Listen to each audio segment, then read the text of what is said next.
C'est dans ce centre médical de la ville de Raza que les enfants palestiniens ont reçu leur vaccin contre la polio ce samedi 22 février. La campagne de vaccination a repris aujourd'hui. Elle ciblera plus d'un demi-million d'enfants selon l'Organisation mondiale de la santé.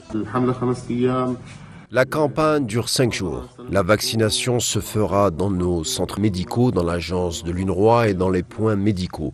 De plus, nous aurons des équipes mobiles dans les camps. Dans les endroits où il n'y a pas de services ou de points médicaux, il y aura une coordination avec les autorités locales et les municipalités pour fournir des lieux où la vaccination pourrait avoir lieu.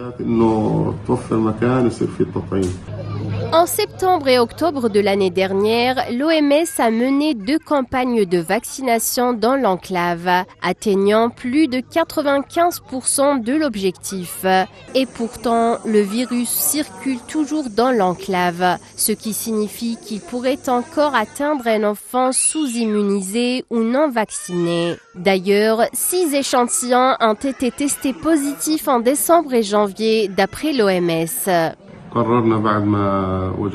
Après avoir découvert que le virus est toujours actif dans les eaux usées, nous avons décidé de mener une autre campagne de vaccination contre la polio afin de prévenir toute infection et toute épidémie. Cette fois, le problème était que les gens s'étaient déplacés pendant le cessez-le-feu, passant des zones de déplacement surpeuplées du sud vers le nord au fur et à mesure du retour des gens.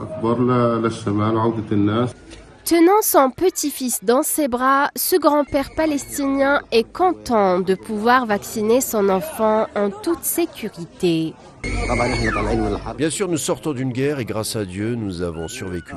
Pour protéger nos enfants, nous sommes venus nous faire vacciner contre la polio et grâce à Dieu, nous sommes en sécurité.